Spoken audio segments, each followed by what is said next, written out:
The AM Show. Okay, so we are 12 past 7. Good to have you along. Good morning. This Superannuation report and its recommendation, it will surely divide the country. It also divides Parliament too. Raise the age, it says, but not only that, link it to life expectancy, which is common sense because it's following the data. But it sounds controversial too, doesn't it? Joining us now is New Zealand Initiative Research Fellow, Jenesa Jeram. Jenesa, lovely to have you on the program. Good morning to you. Good morning, Duncan. So why are you saying this? What is your major recommendation and where is this being done around the world? Well, first I'd like to start with the positives, and we know that NZ Super is actually working really well for a lot of New Zealanders at the moment. We know that NZ Super is relatively affordable, and that's something Winston brought up earlier in the day.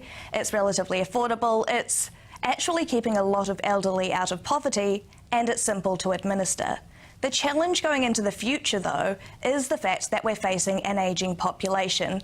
We can't get away from the fact that super is around 50% of our total welfare spend, and the real concern is that as we're spending more on super, other needy groups might not be getting the support that they need.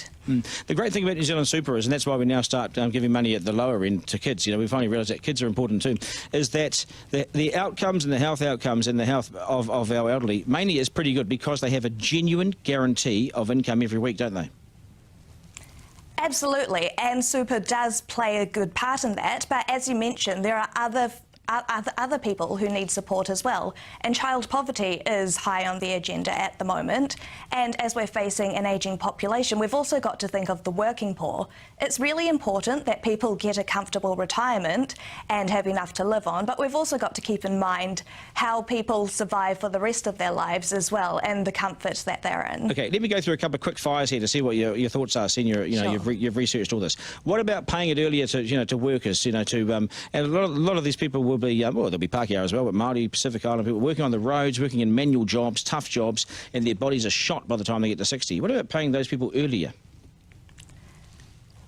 Well, you're right. There are some people who struggle to make it to the pension age now. The difficulty with super is the fact that it's universal and it works well that way. But you've got to keep in mind that NZ Super is just one part of the welfare system. And if we free up money from super, we can actually ensure that people who really need that support get the support that they need. Means tested. Means testing. Jim Bolger said he wouldn't do it, then he did it. No ifs, no buts, no maybes. Caused all sorts of fuss in the 90s. Means testing. So the wealthiest New Zealanders don't get it. This would cause a huge fuss, of course. What's your view? Means testing, very politically unpopular. We really need public buy-in on these super policies.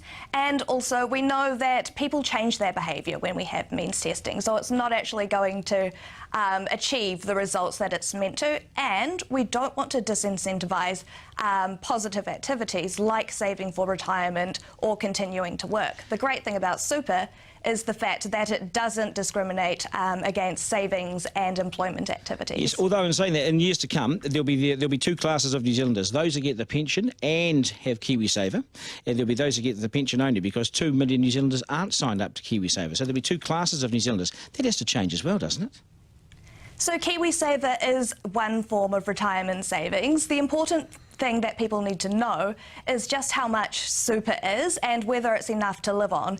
And actually, I'm not sure that a lot of young New Zealanders do know that. I think there's not a lot of awareness around super. And so whether it's through KiwiSaver or other forms of retirement savings, I think the message needs to get across to young people the fact that super may actually just be a very basic benefit in the future.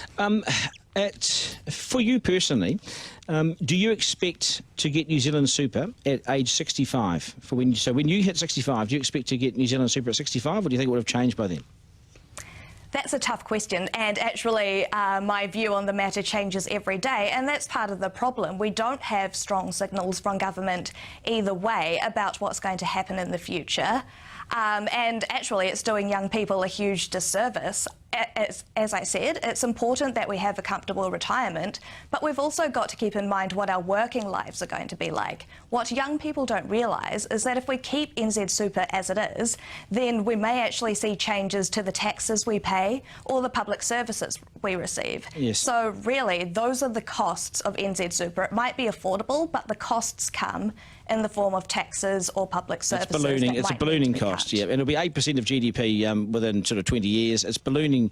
I think it balloons out of control, actually, if you look forward 30, 40 years and something needs to change. Some honesty in the debate. Take it out of politics. Don't let the politicians anywhere near this stuff. You've got to take it away from them, I reckon. We do need to take it out of politics, but unfortunately our governments do make the decision. But actually I'm a little more optimistic than you in the fact that we could get a cross-party consensus of this.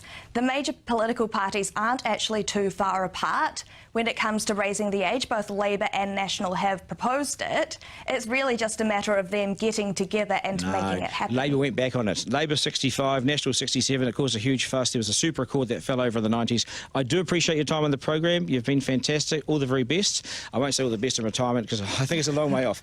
All the very best. Thank you so much. With 18 minutes after 7, just ahead, should life jackets be compulsory for children? Yes. And one MP thinks yes.